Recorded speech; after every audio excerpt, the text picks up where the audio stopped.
नमस्कार, आप देख रहे हैं रोहतास की आवाज। मैं आपका दोस्त अमित।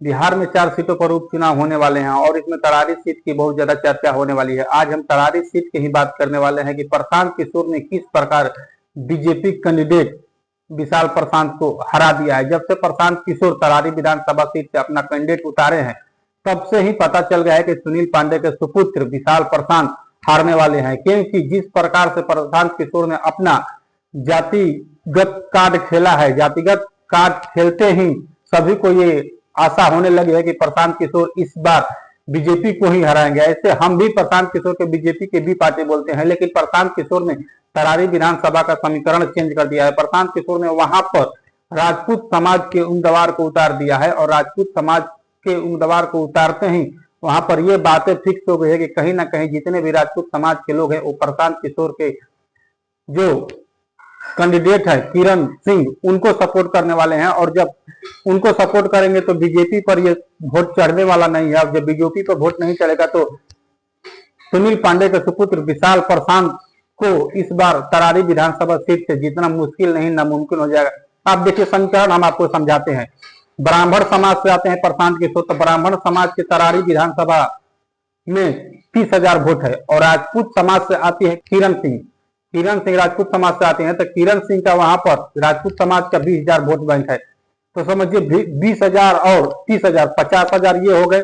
और वहां पर यादव समाज से आते हैं राजू यादव, जो माले कैंडिडेट है, तो वहां पर माले का भी यादव समाज का भी 30,000 वोट है। तो इसी से आप समीकरण समझिए कि ये जो राजपूत समाज के और ब्राह्मण समाज के प्रशांत किशोर तो वोट काटने वाले हैं फिक्स। 50% भी अगर काटते हैं तो उधर 25 है, तो उधर मान लीजिए 10 से, मानिए ना 10,000, मान लीजिए 10,000 काटे और इधर 10,000 काट दिए तो 20,000 वोट तो बीजेपी का यहाँ पर कट जाता है। जब 20,000 वोट वहां पर बीजेपी का कट जाता है और जो पिछड़े अति पिछड़े का समाज के जो वोटर है वो माले से जुड़े हुए हैं। आपको पता होगा कि 2 बार से तरारी विधानसभा में माले का कब्जा रहा है और जितने भी वहां पर दलित समाज के लोग हैं, पिछड़े अति पिछड़े कुशवाहा समाज के लोग भी हैं, यादव समाज के लोग भी हैं जो माले से जुड़े हैं। और वहां के लोग पिछड़े समाज, मुस्लिम समाज और दलित समाज के वर्ग के लोग जब राजू यादव के साथ जुड़ेंगे, माले के कैंडिडेट के साथ जुड़ेंगे, तो फिर तरारी में कहीं ना कहीं मुकाबला कांटे का होने वाला है। लेकिन हमें तो यहाँ लग रहा है कि सुनील पांडे की हार दिखाई दे रही है। वहां पर बीजेपी की काफी बड़ी शिकस्त होने वाली है। जो बीजेपी सुनील पांडे के अपने पार्टी में मिलाकर उनके बेटे विशाल प्रशांत को टिकट दी है, कहीं ना कहीं तो बीजेपी जब वहां से अपना टिकट नहीं निकाल पा रही थी, एनडीए वहां से अपना टिकट नहीं निकाल पा रही थी, क्योंकि वहां से सुनील पांडे निर्दलीय आ जा रहे थे। वो पहले बीजेपी के पार्टी में थे नहीं, तो बीजेपी इस बार ट्रम्प कार्ड खेली और सुनील पांडे के ही अपने पार्टी में मिला ली और उनके सुपुत्र को वहां से टिकट देती है। अब उनको लगा कि नहीं, जितने भी बुढ़ियार समाज के वोट है और जितने भी सुनील पांडे के कोर वोटर हैं वो कहीं ना कहीं बीजेपी में आ जाएंगे।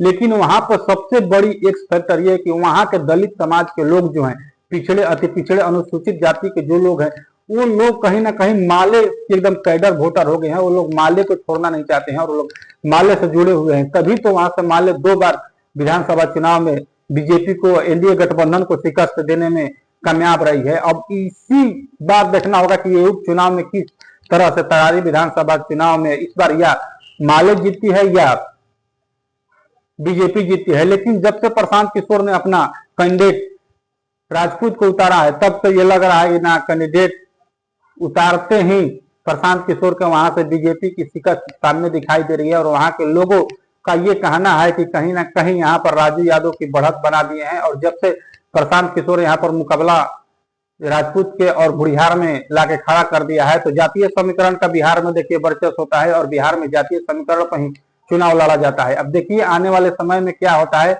आप लोग की प्रतिक्रिया क्या है। आप लोग अपना प्रतिक्रिया मेरे कमेंट बॉक्स में दे। आप लोग से मिलते हैं एक और नए वीडियो में, तब तक दीजिए इजाजत। जय हिंद।